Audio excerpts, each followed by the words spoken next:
প্রিয় ছাত্রছাত্রীরা, আজকের পর্বে আলোচনা করব তোমাদের অষ্টম শ্রেণীর প্রথম পর্যায়ক্রমিক মূল্যায়ন 2025-এর ইতিহাস বিষয়ের প্রশ্নপত্র নিয়ে। এখানে এই ইতিহাস প্রশ্নপত্র তোমাদের পূর্ণমান দেওয়া রয়েছে দেখো 30 এবং সময় রয়েছে 1 ঘন্টা। সম্পূর্ণ প্রশ্নপত্র আলোচনা করব, তার সাথে সাথে এমসিকিউ এবং এসিকিউ প্রশ্নের উত্তরগুলো নিয়ে আজকের পর্বে আলোচনা করব।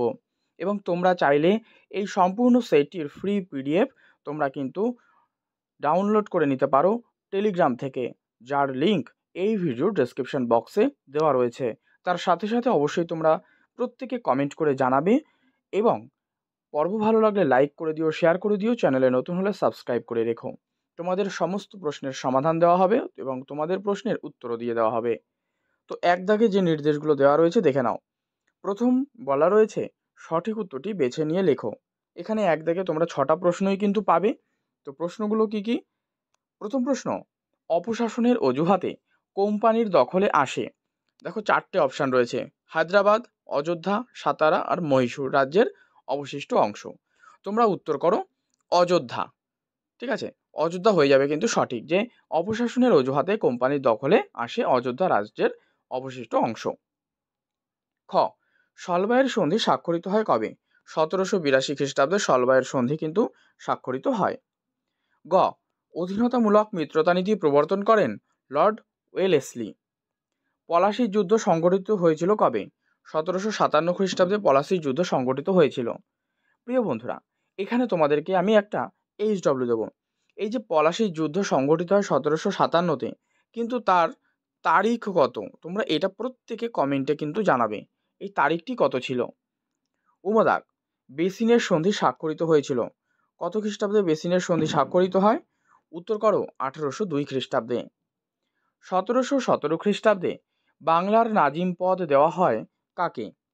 মুর্শিদ কুলি খানকে, মির্জাফরকে, আলিবর্দী খানকে নাকি সাদাত খানকে? উত্তর মুর্শিদ কুলি খানকে কিন্তু 1717 খ্রিস্টাব্দে বাংলার নাজিম পদ দেওয়া হয়। নেক্সট চলে যাও দুদাগ, নিম্নলিখিত প্রশ্নগুলির একটি বাক্যে উত্তর দাও। প্রশ্ন ক, দস্ত কথার অর্থ কি? উত্তর করো দস্ত কথার অর্থ ছাড়পত্র। খ, হিন্দু কলেজ কে প্রতিষ্ঠা করেন? David Hare.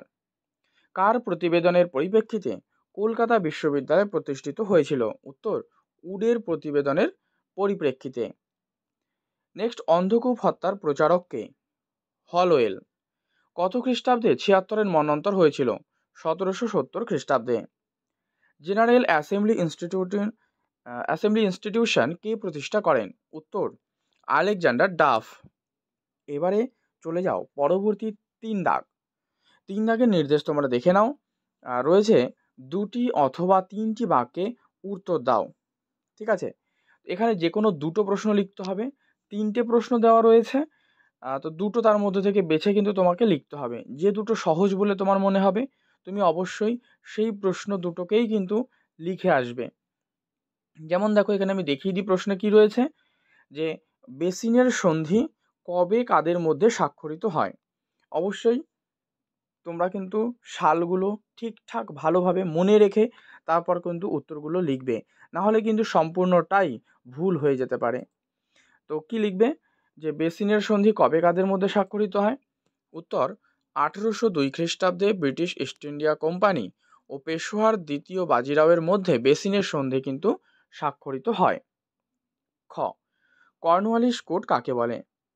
ভারতে গভর্নর জেনারেল রূপে লর্ড কর্নওয়ালিস আইনের ক্ষেত্রে যে সকল প্রশাসনিক ও বিচার বিভাগীয় সংস্কারগুলি করেছিলেন সেগুলির বিধিবদ্ধ রূপ হল কর্নওয়ালিস কোড। এখানে আমি তোমাদের আরেকটু বলে রাখি আবারও, যে সম্পূর্ণ যে এই প্রশ্নপত্রটি তোমরা দেখতে পাচ্ছ সম্পূর্ণ ফ্রিতে এই পিডিএফটি তোমরা ডাউনলোড করে নিতে পারো, এবং তোমরা এই ভিডিও ডেসক্রিপশন বক্সে দেখো লিংক দেওয়া রয়েছে।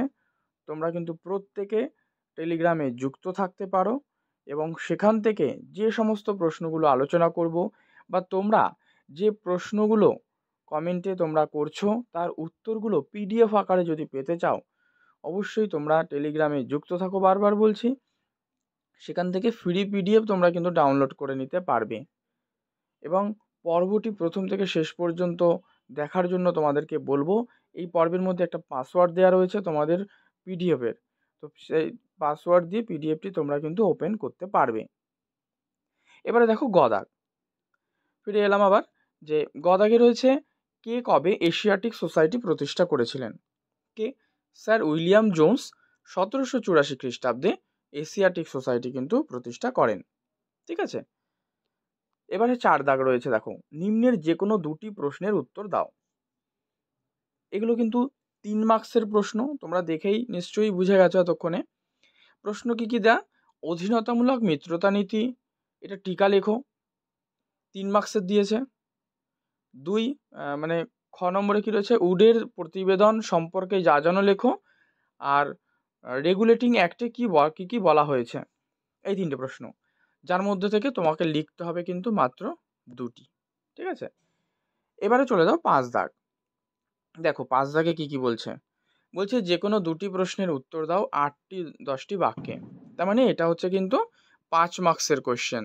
দেখো দুটো লিখতে বলছে 5 মার্কসের, কটা দিয়েছে? 3টে। কি? ইস্ট ইন্ডিয়া কোম্পানির সঙ্গে সিরাজদৌলার বিরোধের কারণগুলি লেখো, এটা প্রথম প্রশ্ন। আর দ্বিতীয় প্রশ্ন, লর্ড কর্নওয়ালিসের সংস্কারগুলি সম্পর্কে লেখো, এটা হচ্ছে খ দাগের প্রশ্ন। গ দাগে দেওয়া কোম্পানির শাসনকালে জমি জরিপের জন্য যে ব্যবস্থাগুলি গ্রহণ করা হয়েছিল তা লেখো। এবারে দেখো তোমাদের এখানে কিন্তু মোট 30 নম্বরের এই প্রশ্নপত্রটি আজকের পর্বে আলোচনা করা হয়েছে। এবার লাস্টের যে 3 এবং 5 মার্কসের প্রশ্নগুলো রয়েছে তার উত্তরগুলো কিন্তু এই সেটে আলোচনা করা হয়নি। এই উত্তর যদি তোমাদের প্রয়োজন হয়, তোমাদের প্রত্যেককে বলবো তোমরা কমেন্ট করো, এবং ভিডিওর মধ্যে দেওয়া যে পাসওয়ার্ড রয়েছে সেটি দিয়ে টেলিগ্রামে এই পর্বটির ফ্রি পিডিএফ তোমরা পাবে, যার জন্য সেই পাসওয়ার্ড দিয়ে তোমরা পিডিএফটি সংগ্রহ করে নিতে পারবে সম্পূর্ণ ফ্রিতে। তো আজকের পর্ব আমি এখানেই রাখছি, এবং এই পর্বটি যদি তোমাদের ভালো লাগে অবশ্যই লাইক করে দিও, শেয়ার করে দিও তোমার বন্ধুদের মধ্যে। চ্যানেলে নতুন হলে অবশ্যই চ্যানেলটি সাবস্ক্রাইব করে পাশের বেল বাটনটি কিন্তু অল করে রেখো। পরবর্তীতে অন্যান্য বিষয়ের প্রশ্নপত্র নিয়েও কিন্তু আলোচনা করা হবে, এবং তোমরা তাই সাথে থাকবে। এছাড়াও তোমাদের যদি কোনো প্রশ্নের সমাধান প্রয়োজন হয় তা কিন্তু অবশ্যই তোমরা কমেন্টের মাধ্যমে জানাতে পারো। এর আগের পর্বে দেখবে তোমাদের বাংলা এবং অন্যান্য বিষয়ের প্রশ্নপত্রও আলোচনা হয়েছে, যা লিঙ্ক এই ভিডিও ডেসক্রিপশন বক্সে তোমরা পেয়ে যাবে। সেখান থেকে কিন্তু তোমরা অন্যান্য বিষয়ের যে প্রশ্ন উত্তর রয়েছে সেগুলো তোমরা সংগ্রহ করে নিতে পারো এবং দেখে নিতে পারো।